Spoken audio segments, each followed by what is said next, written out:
everybody, and welcome to the new releases show from Variant Edition. My name is Brandon. Danica is feeling a little sick. Andrew also feeling a little sick. It's going around a little bit. So Danica is on comments and taking down your requests. I will be doing stack, but also, am I flying solo, Andrew? We have Jim hanging out here. Something very cool that's been happening in the past week or so. All of our cats have been in the same room many times without incident. Now that's huge for us. This has been years of working through this. So that's she just okay. So I had some chili earlier, and she was cleaning the bowl, and then she just buried it so that no one else could find it. It was very cute. Anyways, that's been very exciting personally. So yeah, but that's not who I was talking about. So I was talking with a pal who's been in the comment section a few times here. Used to be a part of a really great streaming show that would happen on Thursday nights called Nerd Crusade. And he offered some assistance for maybe times when one of us is solo, because doing it solo really sucks for sure. So please welcome to the show, Austin Lohouse. Say hello. Me. Hello. Yeah. I'm going to turn that back up. I think the opening intro, I might have blown out some eardrums. It's a good song, though. It is a good song. Yeah, so very happy to have you here. Realizing my camera's not quite centered enough for this. Yeah, there we go. How's it going? It is good. I got back from Onaway. We are vibing. I like this. Yeah. Yes, Andrew, it's me. I think I have it so you can see comments. I'm not sure. That's correct. Yes. Sweet. Cool. So yeah, we're gonna be doing the show together. I did ask if you had anything you wanted to talk about, and you did. There was a Marvel teaser that has come out fairly recently. Do I have it ready? I do not. Give me a second. If you want to talk about it a little bit too. The Into the Spider-Verse trailer dropped as what seems to be some sort of simpatico formatting between Marvel and DC, that they both dropped their Latino-based superheroes this week. Oh. And so Yeah, Phil Lord, the guy in charge of Into the Spider-Verse, put out some art, which was very cool, of Jaime Reyes and Miles Morales doing a high five. Yeah, that's cool. And I appreciated it a whole bunch. Oh yeah, that's cool. Jaime's my boy. I've talked about it a few times on the show. What I didn't say was a former coworker of mine back in the day asked me why I wasn't reading Blue Beetle, and showed me my favorite issue of Blue Beetle, which was it's called Total Eclipso: The Heart, where he fights Eclipso. Because of course. Excellent. Yeah. It was absolutely wonderful. I loved everything about it. Because the story is Eclipso comes to their small town and does a magic duel, and goes to Jaime and is like, all right, so because this is magic, we're picking champions because that's how we do magic stuff. That's right. Yep. And while they were doing magic stuff, they go, all right, so Jaime's like, I guess I pick my buddy Paco, because like he's my best friend and he's here right now. And Eclipso goes, I pick you, Jaime Reyes, but not just you, your deepest desire of who you are. I choose that. And the smoke goes around him, and he emerges and he's a dentist. Amazing. And Eclipse was like, you are a teen with superpowers. Your deepest desire is like not supposed to be chill. It's supposed to be No, my bunker. God's deepest desire is to fight gingivitis. Well, it was even better. He's like, no, I know I could be a good dentist and I could help provide for my family. Like I could take care of my parents.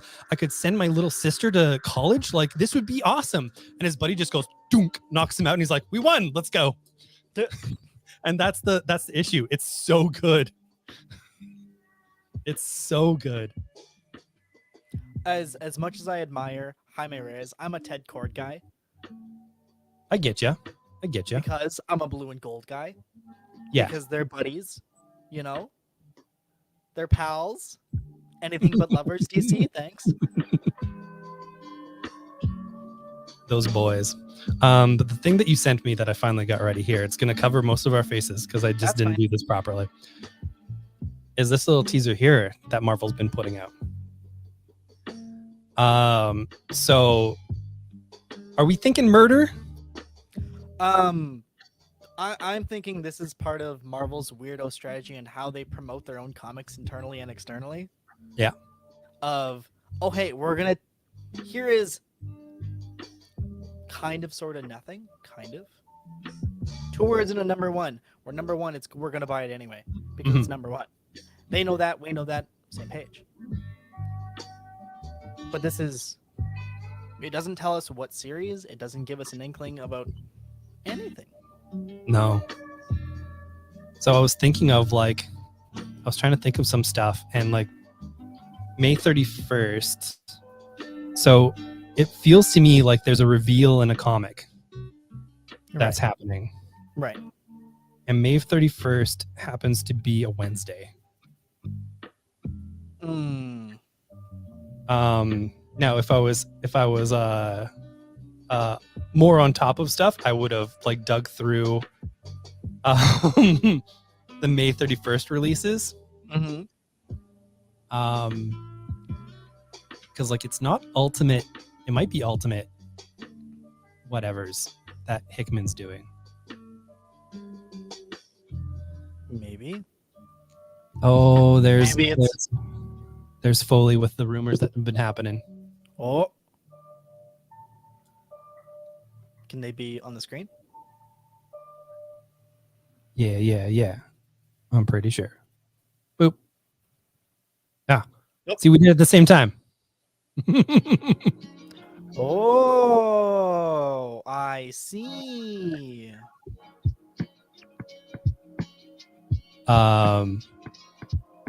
Yeah. I mean, they're not murdering Mary Jane. I just don't think that's happening. Full stop. I think there's too much connotations with that. And also, yeah, I mean, if that's the case, I am aware of some Marvel editors that will roll in their graves. Because they spent... are they currently dead? I don't know. But I do know that hands will hit faces. That's fair. Now I'm looking up the release date for this. Because the amount of effort Marvel has spent, do or do not, there is no try in the way of a Spider-Man marriage. Yep. Why is trying to log me into Diamond UK? That's not a thing. Jim! The perfect timing. Sorry, go ahead. No, it's just if Marvel really pulls the trigger on that. Oh yeah, It'll be crazy. It'll be nuts. So I've been selling comics for about 16 years now. Mm-hmm. And the waves that have hit, when they dissolved the spider marriage, those were some drops. In our fan base. I was actually kind of thrilled because I'd never experienced a single Peter Parker Right. up until then. gonna take this down. It's blocking our vases.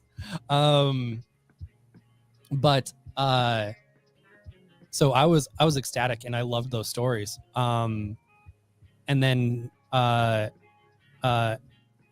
Nick Spencer was like, "Hey, they're back together. It's all good." And then Zeb Wells was like, "No, get out of here with this nonsense." They're not. Which is fun because he was part of the original Brand New Day writing team. Was he? Yeah. So when they're like, "Yeah, new writer Zeb Wells," I was like, "Well, he was on Brand New Day and he just did Beyond. What are you doing?" How you define new is kind of nuts. All right. Well, and the weirdest part was it's Marvel marketing, so it's going to be what it is. But the response from people were just like, "I love Zeb Wells." I'm like, "He's been writing this for months now." Where were you? You silly beans. So yeah, that was it's something volatile enough that I feel like they won't touch it. And I say that knowing full well that a lot of what you see on the internet is just actually complete shenanigans. How did I type Amazing Spider-Man man?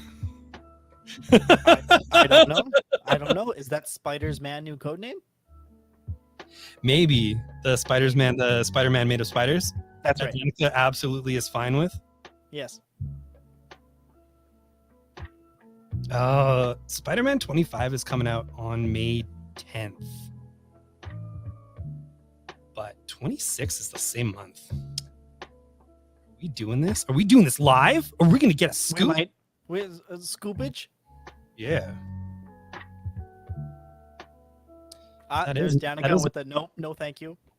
That is May 31st. Now, let's pour some heat on this fire.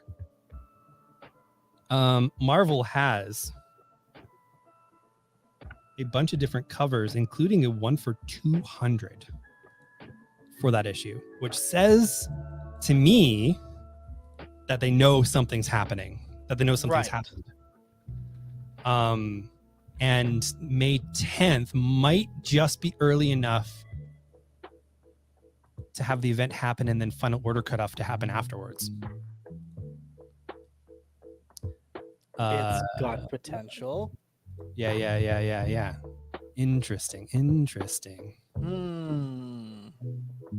Yeah. This is why I grew this. That's the way to treat that. Yeah, exactly.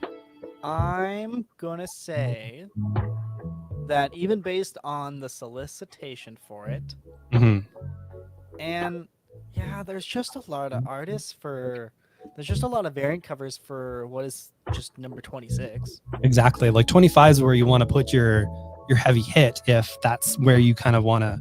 But if you want to take the reaction of the 25 and build it into something to carry through, that's what you do. Interesting. So we're keeping an eye on Spider-Man. Thanks for the tip, Andrew. Interesting. Well, that's not too far away. I don't like how time goes these days, Austin. I don't. It is April 4. Yeah. Oh, the 50th anniversary of Gwen Stacy dying. The biggest story in 50. Oh, Interesting. What if it's a bait and switch? It could be a lot. It could be we get, in the next couple issues we could get the clone back for no reason. Are we talking about my other boy, Ben Reilly? No, but he's in the Spider-Verse trailer, so I'll give you that one. Yeah, I'm so happy. Right? And he precious, talks. He's got lines. Oh my goodness. But no, if we get the clone of Gwen Stacy, right? In the next, because she's floating around. Right. So Peter might not be able to tell the difference at first glance, and suddenly we get to kill Gwen Stacy without killing Gwen Stacy. They I all don't bait know. and switch. They've really built up the story currently happening, and it's like very heavy Peter, Mary Jane. But Mm. Black Cat's been heavily featured lately too, as sort of like a yeah. Anyways, maybe Speculation. we'll Peter Parker. No. Anyways, we should probably get to Stack. I love the stack. It's a neat mix here today. Starting with Dynamite's always been what I see if I could. No, there's no tasteful way to do this. A mixed bag. Nostalgia and titties. That's what sells Dynamite books. Yes. And so when they started with their current run of like Gargoyles and Darkwing Duck, I was like, wow, so fresh and modern. And then I went, oh no, this is still nostalgia, except I'm this age now. Oh no, I'm sorry. I got a buddy who feels the same way, and then every time we walk in the store, we go, "Oh right, gargoyles." Oh. Yeah, the Gargoyles book is bonkers. It is very heavy continuity, but that's how Greg Weisman rolls. True. He loves him some continuity. So they've expanded their Disney titles to include now this boy. Yeah, in this economy, we can only afford one, Jason, unfortunately.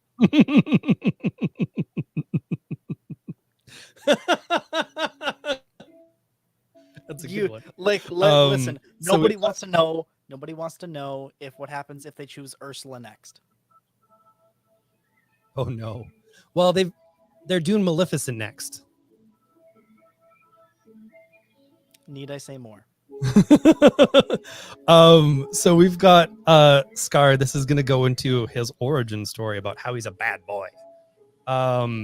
And honestly, I always tell people the Disney crowd is different from the comics crowd, generally speaking, and they do have a lot of fondness for a lot of the Disney stuff. So when a lot of stores will sort of like pass up, oh, this Marvel book about a Disney ride that's happening, order that for shelf, my friends. Because you are going to get that new crowd, and if you don't have it, we have a few copies of these. We don't go wild. We have a few copies for folks who are discovering things, and then you might be able to nudge them into something else in the store too. Right. You could say that, say the letterer for the Gargoyle series from Dynamite did this creator own work, and you can jump back and forth from that. Exactly. I brought the Star Trek Deep Space Nine. We don't usually talk about the Star Trek things because the Star Trek stuff sells to the Star Trek people. I haven't had great success with trying to like market it out, but look at this. Look at the boy. Dog. Yeah. They got a corgi. They got a space corgi in Deep Space Nine right now. So that's happening. Need you say more? There's a dog. Well, and that's the thing. Like Star Trek's gonna sell. Oh, there's so much dog stuff in this. Oh my God! Look at the. Is it shaped like his a heart? collar? Yeah. His collar has the Star Trek badge as its hangy deal. Yes, Ben, you heard right. Deep Space Corgi. Deep Space Corgi. Add it to the pull list. I'm very happy that Diamond is Andrew's back got up a after point. being Andrew, Sunday. the guy with the point. So yeah, I'm looking up the next one because I need more information on this one. I haven't had a chance to read it because I don't think they provided early reading for this one.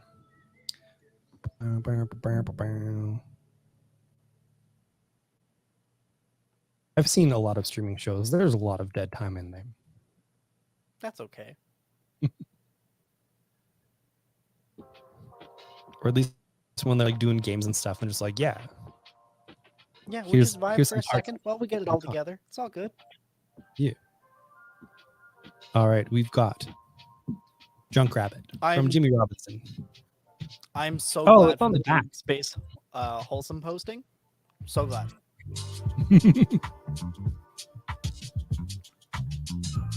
Oh yeah, that's cool. Wait, all right. Junk Rabbit. What Junk Rabbit? The ruler of Dome City continues to hunt the elusive Junk Rabbit as the bodies pile up.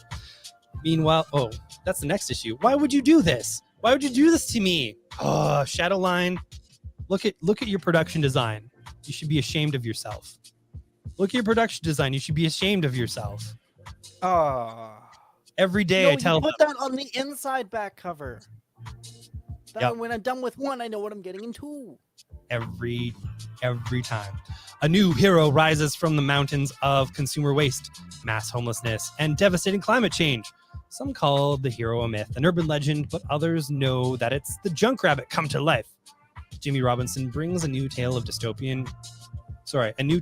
dystopian tale of how climate disaster alters not only our world, but also the heroes that literally rise from it. Swamp Thing meets RoboCop. That is your pitch.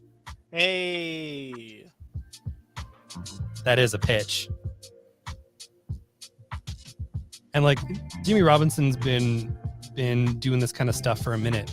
There was a series called Bomb Queen that he was doing that sort of, it was kind of like Empowered, where they mask like, hey, I got requests by weird pervs to do certain drawings at Artist's Row, and I'm gonna put my message on how you guys are weird and how the world needs to be better in a book with boobs.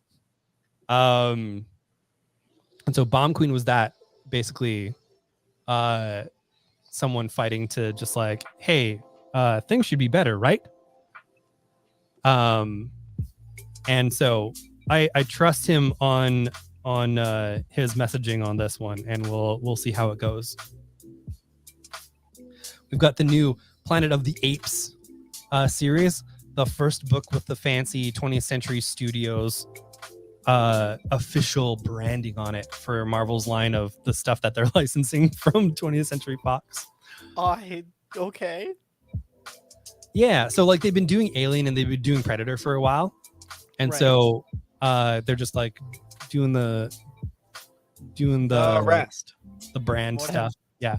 But like, I will admit, Planet of the Apes, a weird choice to try and do, but it's David Walker and I want to say David Wachter as well. I think it's Dave's. There's a bunch of Daves doing this book. Planet of the Daves, you got it. David F. Walker and Dave Wachter. Both extremely talented. David Walker has his doctorate in blaxploitation. That's not a joke. That is a real thing. And loves kind of 70s, 80s style. So like this, yes, a good choice for this. And David Wachter is like really good for kind of a slightly more pulpy feel. And so for folks looking for a solid Planet of the Apes comic book, they put together a fantastic team for this. I'll be reading it soon. But I warn all of you, I have not seen any of those movies. Not a single one. Is that a bad thing? No, because I, being a different age than you, have only seen the first original one, and then all of the newer ones. And therefore, I have committed cardinal sins. Folks who are into apes will have some conversations for both of us if they find us in the streets. In these streets. We've got The Nasty, which I freaking love. It is so outstanding. It is very Scottish. Or maybe just British. I'm pretty sure no one will have a problem with me equating those. It's Scottish. Mostly because it says Scotland, 1994. I will not do this in a Scottish accent. I cannot. Please do not. Please do not. I'm going to beg you if I have to. 18-year-old Thumper Connell still has Thumper Connell. That is a Scottish name. Don't do it. Still has an imaginary friend, the masked killer from his favorite slasher film. Thumper is obsessed with horror and has always been. He fills his time with scary VHS rentals and hanging out with his fellow fans, the Murder Club. But everything changes when his local video shop acquires one of the most notorious films known as, quote, video nasties. Films so scary, they're the target of the British Moral Decency League's crusade to ban and burn. But it's only a movie, right? It's all just imaginary, isn't it? This is fantastic. That sounds like paragraph 1 of a creepypasta. Yeah, so it's got this like a little bit of like what if Calvin and Hobbes was a horror taste to it. Okay. Except with elements of The Ring. Yeah, it's phenomenal, and as Andrew says, is by the writer of the outstanding comic Sync, which I know when he was the God Emperor at Wonder Harbor, he was moving them units. It was a book that he was championing, and he lent it to me one time, and it is dark. There's like a weird clown van, all kinds of stuff. Hey. Yeah, and that's the other thing about it is like it's not even just the high concept, it's the heart in this book, which is really cool, which is why we ordered a bunch of them, and partly because I knew like anyways, I feel like this is a book that Andrew can sell too, like really well. It hit on one of his favorite creators. I feel like it's got a lot that he digs, so ordered more of it because I got faith in the lad.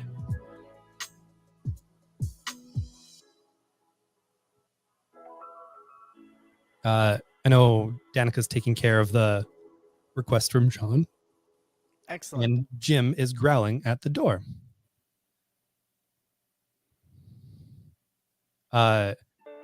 Jim is the one of our cats that seems to not be as chill as the others. That's because she's always been that way. She hates everybody except for me.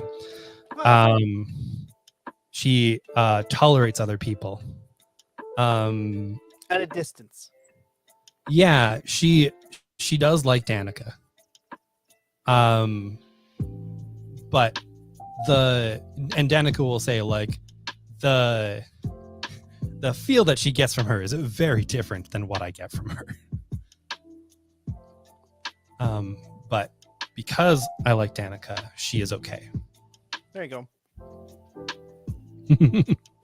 It usually just means that Max is at the door, and Max and Jim used to be pretty okay. It took a long time for her to warm up to him when he first got around, but we got Max partly because she was so lonely, and we knew this because there were more and more socks at our door, which seems like a weird thing to say, but over the course of the day, Jim would, whether we were there or whether we were not there, grab socks from her laundry bin that was low to the ground, and if we weren't there, she would bring them to the front door and put them there. And we knew it was a bad, lonely day for her when there was 3 socks.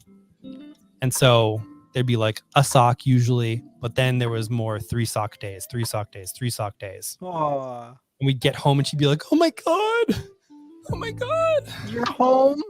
Yeah. And she'd bring socks to us when we were watching TV, and she'd have a sock scream because she'd have it in her mouth, and she'd go, "Rrr, rrr." Like, yeah, you did good. Thank you so much. So we got Max, and it took some warming up, but they got to be pretty good friends. And then we moved to a place where the cats could go outside a bit, and there was like an outside boy who Max didn't like, and it made him aggressive. And so to the point where like we had to keep him and Jim separate, unfortunately. Oh. But It's gotten to the point where all 4 of our cats, like I said, this past week, we've been able to have them all in the same room, hanging out, being chill. We managed that because the boys would fight a whole lot. We managed that by giving them gabapentin. There you go. And they're like, oh, chill, cool. Hey, we can be in the same room without murder. That's nice. Wow. I prefer it. Not murder. It's always really good when there's not murder. All right. We've got Hairball, the new Matt Kint, Tyler Jenkins story, a brand new supernatural nightmare that's Junji Ito meets Hayao Miyazaki from the Eisner-nominated creators of Fear Case and Apache Delivery Service. A young girl with a black cat begins to suspect the innocuous beast is behind all her troubles. Her parents fighting, family plagues, and innumerable supernatural horrors. As she tries her best to rid herself of this creature, she discovers that maybe the cat is not evil after all, and the greater terror may be behind these horrific events harming her. Just a chill book about a wee baby. I like Matt Kint. He's a good writer, and I'm happy that he's got his own line at Dark House now, Flux House, where they're basically like, "What do you want to do?" And he goes, horror. Yeah. So he does his weird spy stuff because he's always into super weird spy stuff. Right. And by like super weird spy stuff, I mean like his last book that he did through there was about a spy organization who hires people who don't like, I say hires, who basically picks people to be spies and doesn't tell them, because what better spy than someone who doesn't even know they're spies? 3-dimensional chess. Yeah. So that's the kind of stuff that they had cooking there. All right. We've got the 3rd arc of Second Coming. This series I absolutely love. It's basically the story of how God looks down, sees this world's best superhero and goes, yo, Jesus, you should be more like this dude. He is dope. I'm going to send you down. You're going to be his roommate. So this got some press. Now, partly because they did absolutely send this to a whole bunch of people, including churches, including the Westboro Church. Now, do I say they deserved it?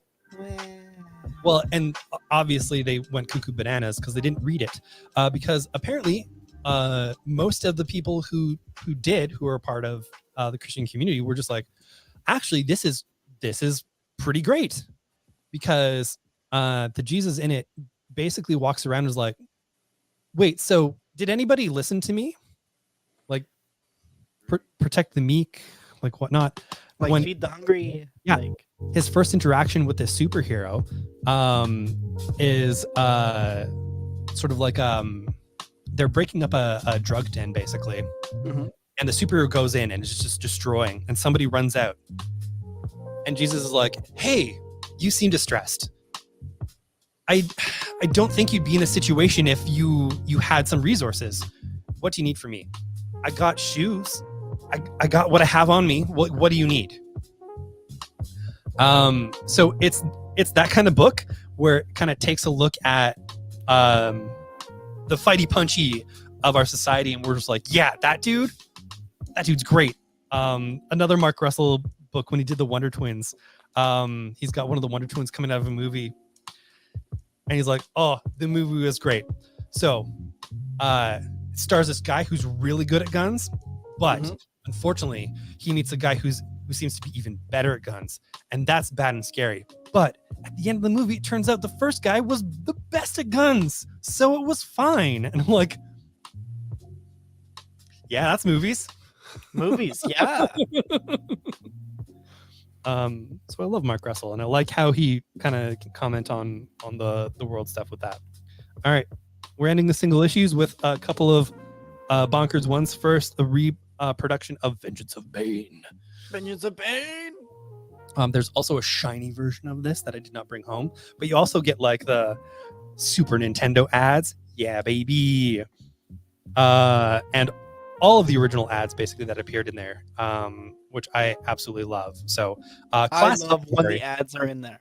Yep, That that's is what the I love reason most. I buy back issues. Yeah, and it's what I like about the facsimiles too is like you kind of get that experience sometimes for cheaper. This is a book that I feel like you can find, but is getting harder to find because it's getting more expensive. Right. Because Bane, as his voice is. But yeah, that's cool. And also we have this cover to Batman. I love it. I love every part of that. I follow that guy on Twitter, and that is, hey, A, follow that guy on Twitter. B, Yeah. hilarious. Yeah, it's a whole line of covers. There's like 4 or 5 of them this month coming out. I love everything about it. Super happy for Tom King. I think he might be going places as an artist. Yeah. You guys should keep an eye on that guy. Yeah, pretty sure he's got a big future in this industry. I love that they did this. I love everything about it. Will we sell these? I have no idea. I don't care. This is outstanding. This is outstanding work. No notes. 0. Even down to the like, I'm sorry, Bob. Which he probably should have said sorry to Bill. Okay, one note.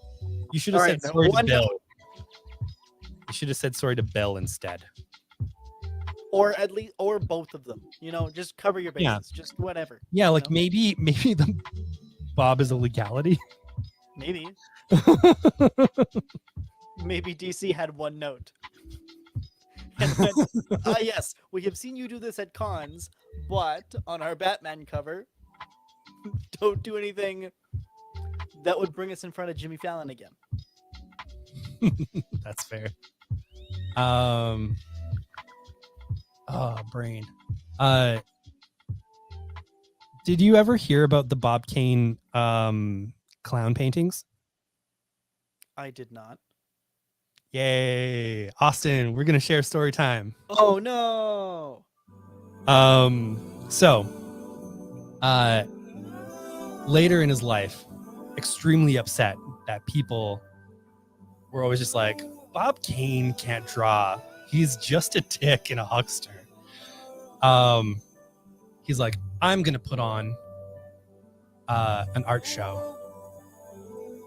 And it was all these clown paintings.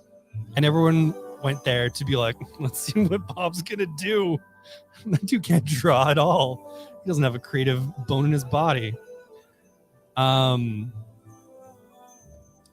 so he the people went and they're like, oh wow, these are pretty good. And he's like, see, I know how to art. Anyway, shortly after he died, they found the receipts that he paid for people to make the clown paintings.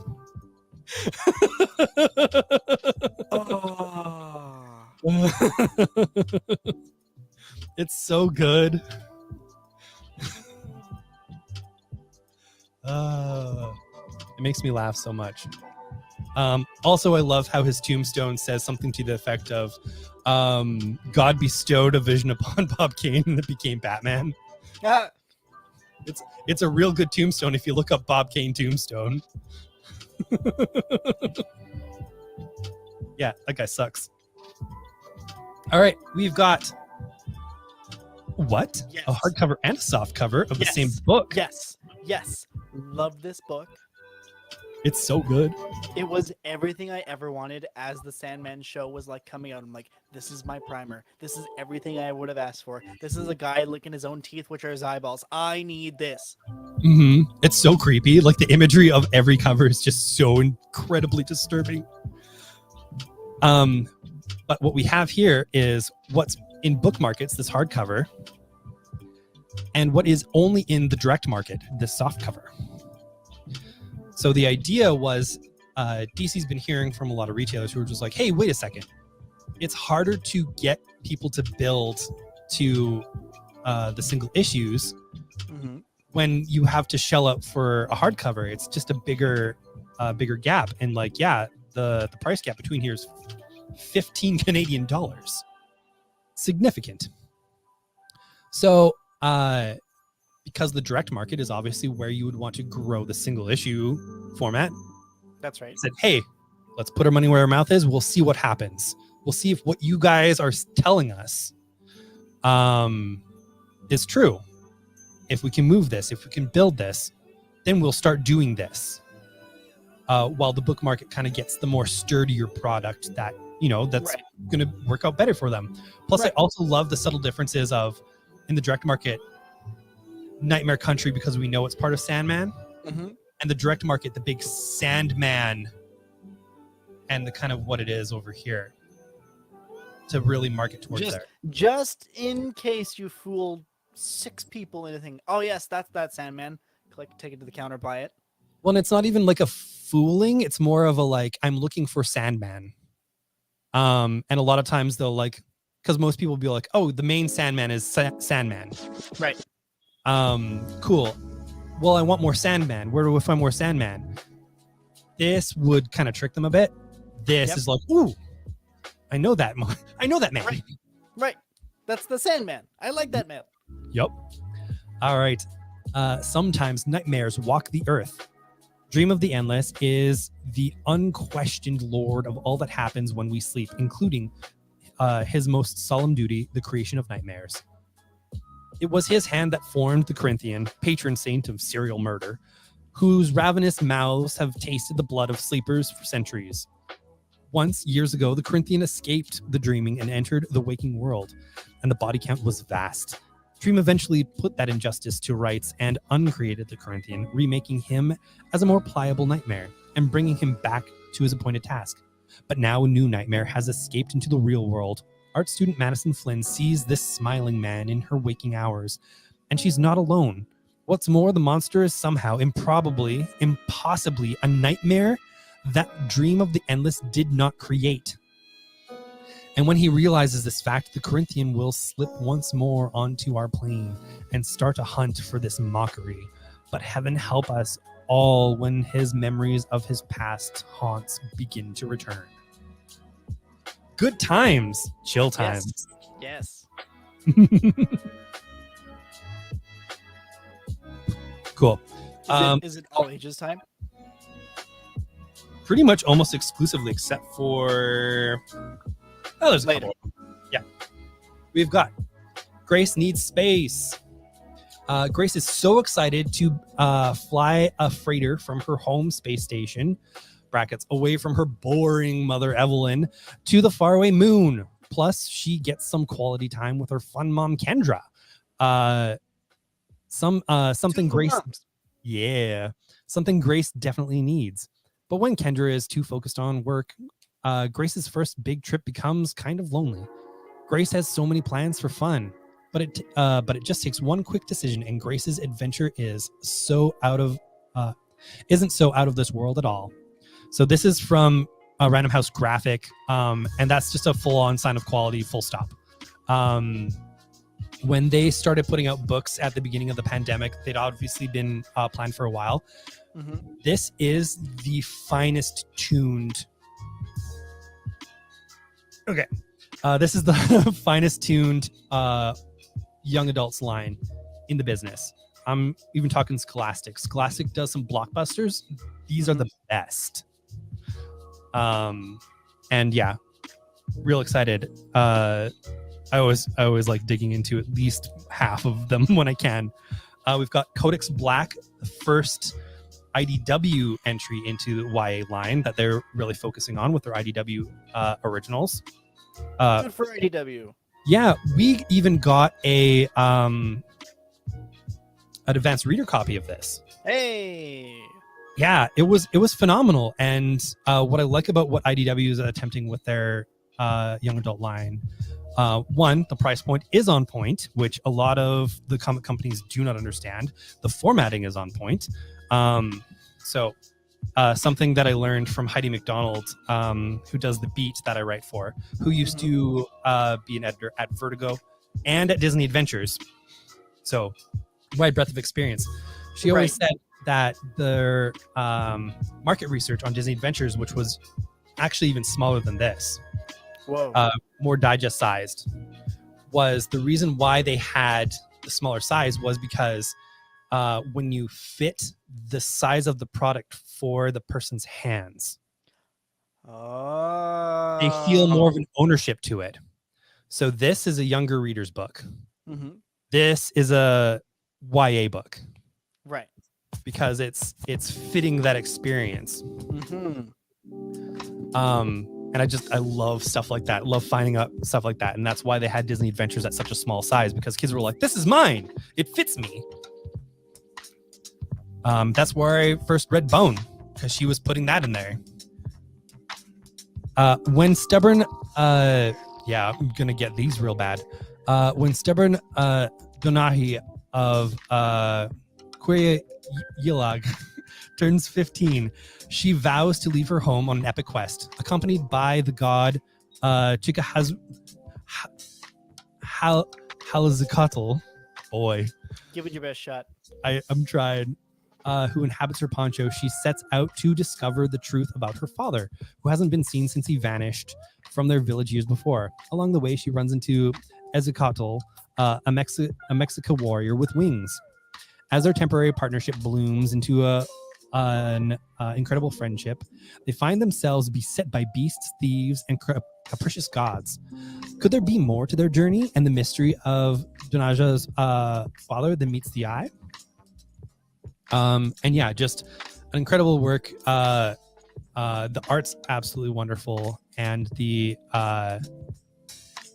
and it's like baked into mythology, and yeah, that yeah, it's I'm a sucker.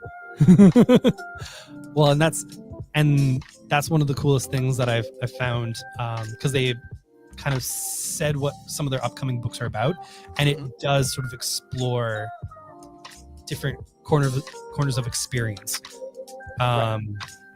which is exactly what you should be doing with a YA product. Give them all of the things and let them decide and let them pick.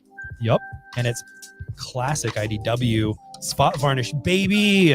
Back when they first started, IDW stood for Idea and Design Works, and all of their stuff was like meticulously designed. So all of their books had like a nice thick cover, spot varnish, Hey. and just like really nice. So classic, baby. In a book that you're only going to find in variant edition in Western Canada. Only at your local comic book store. Goddamn. Yeah. You got Cuckoo from Joe Sparrow. This is from the fine folks at Short Box in the UK. They only put out bangers. And Ooh la la, ça suffit. It's got French flaps, baby. I still need the air horn button. Danica won't let me get it. Please. I think most of her protestations is because I would always threaten to play it when she yawns. I listen. I understand why will not, but please. My Okay, I'm gonna share this with you too, Austin, because it's apparently story time. So the reggaeton air horn, my fondest memory. So it's my sister's wedding, which is a fun place to begin for a reggaeton air horn story. It's a bit of a schmoz. She's going for the first dance. And this is a very kind of mix of cultures wedding. They're doing a lot of things in the African tradition. Because she's married to a man who's originally from French-speaking Congo. Hey. And man, the food was incredible. And as tradition, you have 3 kind of costume changes. Seems dismissive. We have 3 changes for the wedding party, basically. Right. For the ceremony, for the dinner, for the food. And so it's going long because for whatever reason they decided that they would be changing in somewhere 20 minutes away. I don't understand. Okay. Yeah. And I am the MC, and I trying to keep things running. And so I switched some things around, kept things moving along. It's actually on time, and it gets to the first dance. That was a brag that I didn't need to put in there. That's not part of the story. I mean, I kind of ran that wedding pretty good. So it gets to the first dance, and my sister has this friend who's come up from Ireland who is doing this beautiful acoustic slow song. Now, it is African tradition to bestow during the first dance money onto the couple. Mm-hmm. Now, this took the form of the DJ when people would go up and people were doing this as they're doing this acoustic dance to go during that. And you can see my sister going like, what is happening right now?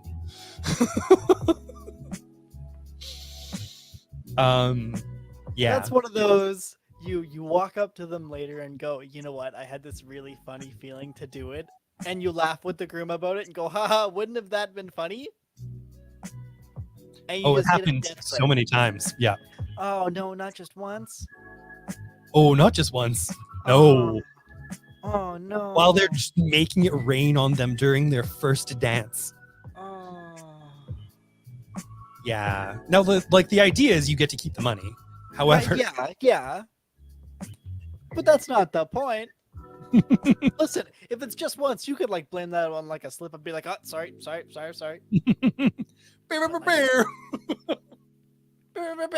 oh my no, goodness. What? No. It was sometimes. Having nothing to do with that is Cuckoo. Dorothy Weaver is an anxious 19-year-old living at home with her mother and her failing a vocational art course. When memories of a mysterious childhood event starts resurfacing, something about a meteor in the garden. Now she and others have begun manifesting strange powers. Are these powers a gift or curse, psychic phenomenon, or mass delusion? Either way, Dorothy is changing, but into what? The short box books, they honestly speak for themselves. Very more indie minded. The production quality is ridiculous. And yeah, I on site just ordered just a few of anything that they put out, honestly. So those came in. We're very excited for that. Now, what might be the thing I'm most excited to read this week? Danger and Other Unknown Risks from Ryan North and Erica Henderson, who did What's Up, Danger? Squirrel Girl. Right? Is this person gonna beat up Thanos too? Maybe.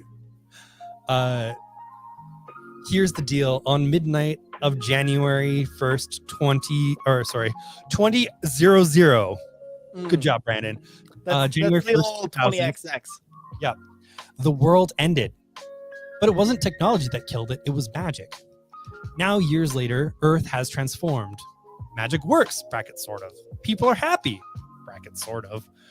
But this new world isn't stable, and unless Marguerite Dupree and her canine pal Daisy do something about it, it'll tilt into deadly chaos. Good thing they've been training their whole lives for this and are destined to succeed, or so they think. I just listened to a podcast about this.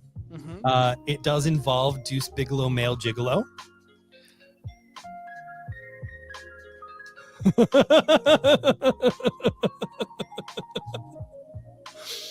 Sorry, I'm looking off to the side to see who asked him. And apparently it is a minor plot point.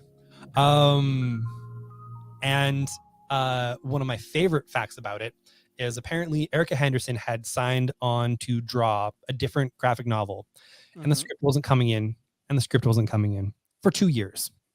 Oh. So she went to the editors and was like, what is going on? what am I supposed to do? I can't just wait here. And they went, okay. So that's probably not happening. They did end up canceling that old deal, but they're just like, so here's a contract to do a graphic novel. You can do whatever you want to. They literally said, you could do whatever you want to.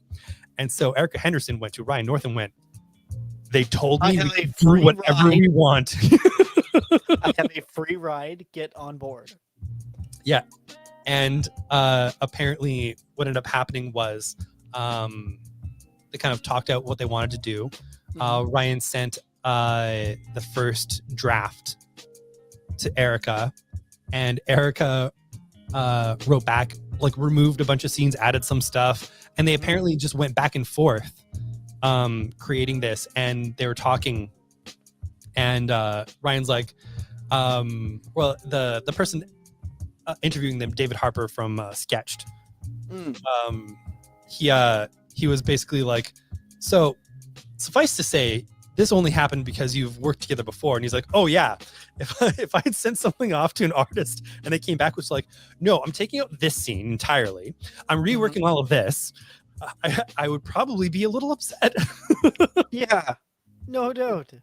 But they talked about how they had, quote, the same brainworms, because there was a part of Unbeatable Squirrel Girl where their editor was like, okay, so we need a story coming up where Squirrel Girl is not in New York because something wild is happening in New York, and your book's not going to be a part of it. And supposedly this was when they went to the Savage Land. Oh, I see. Okay. And they're like, yeah, so there's going to be this big magic dome over New York. And that we cannot enter. And Erica and Ryan were just like, well, okay, so how does this work? Because first off, air's a thing. Second, how's the food happening here? Third off, here, and their editor's like, no, this is not your problem. That's not your book. You're not doing this. And they're like, no, but we need to figure this out. Okay, we need ground rules. So yeah, it's a very fantastic interview. It's on Off Panel, his podcast, and it went out yesterday. And this book's out today. And they cannot talk about how the ending goes because apparently, or much of what happens during this, because it is, as they've described, the plot is really tied to character. The character is really tied to plot. And so when you start talking about these things, it kind of ruins the whole experience. But yeah, I understand. I'm very excited for it because they're the best and it's going to be awesome. Now we have something from local creator, Tayson Martindale. The Keepsakers, which we have a bunch of in store right now. In a world where nightmares are more than just bad dreams, stuffies are the last line of defense against the things that go bump in the night. They are! Yep. When Becky Burns experiences a great loss, a stuffy named Fenny is assigned to protect her.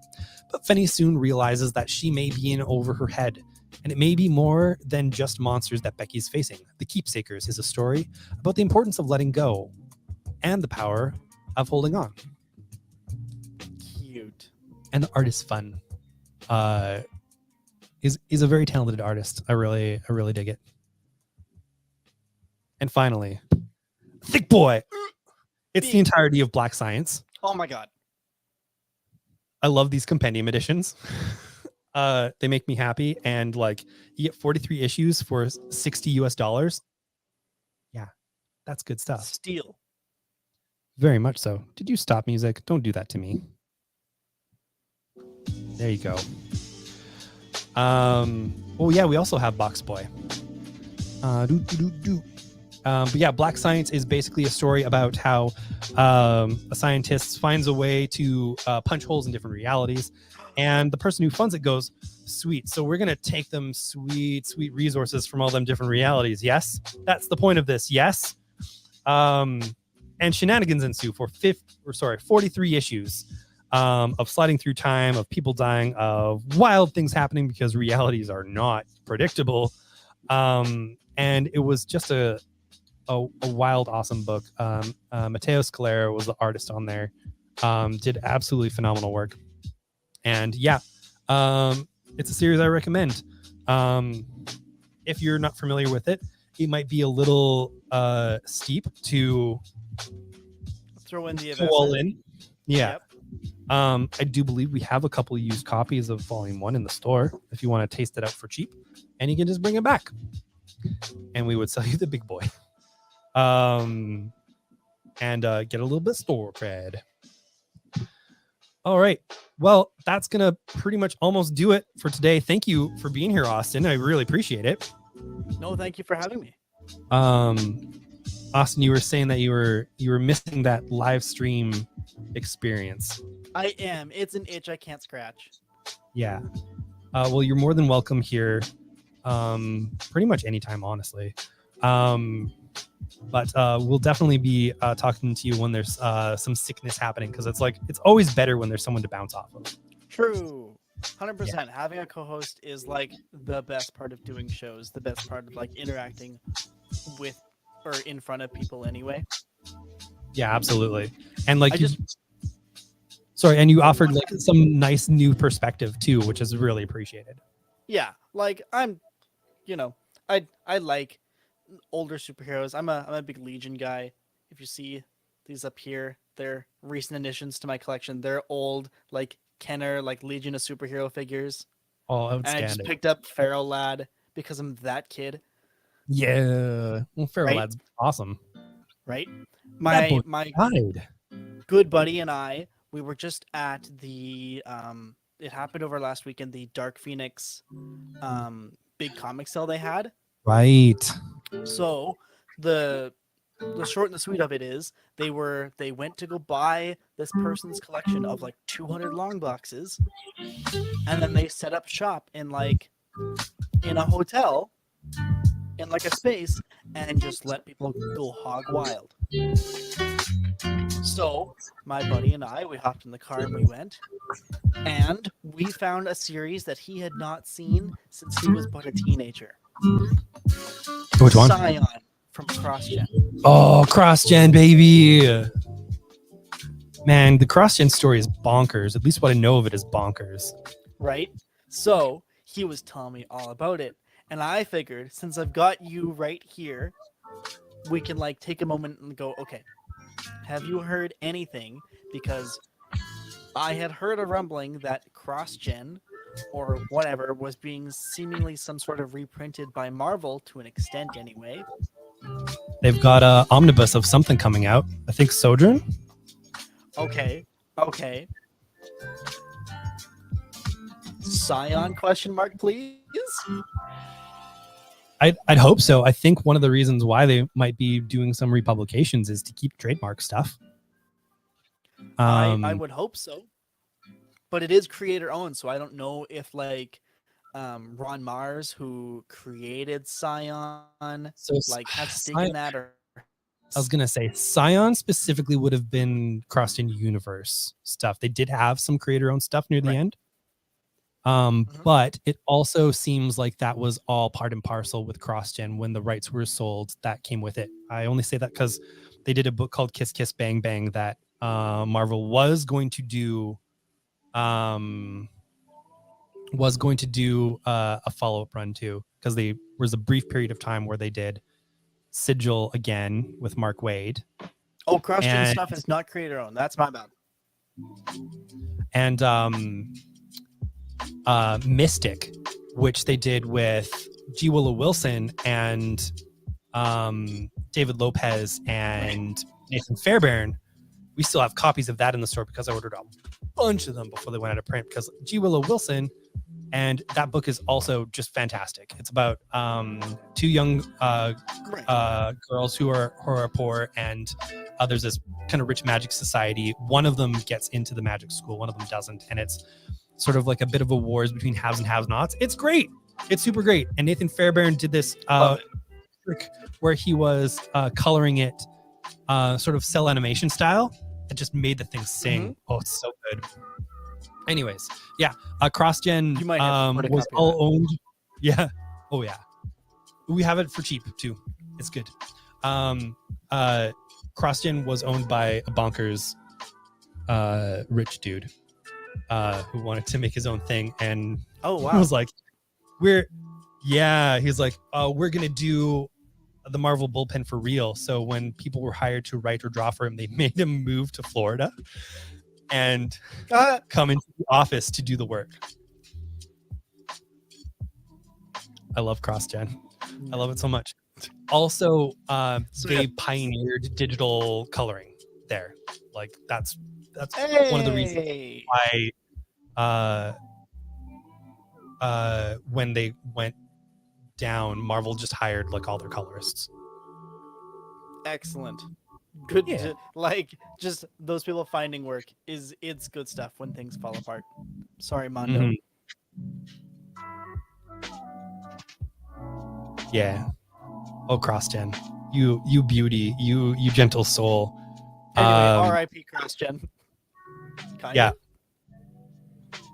Yeah, I wish they kind of got to the point of the sigil stuff, because there was sigils in every one of them. But yeah, I know Mark Waid said specifically when he was doing Ruse, he straight up was just putting sigils in and without a plan, because he's like, it doesn't matter, I don't care. Because they look neat. Oh, wait, you gonna do stop me? Yeah. Oh, such a weird time. He ended up being like the editor-in-chief for a while there until they had like a huge fight. It was good times all around. All right. We're getting to that point where we're gonna bring out the magic mirror.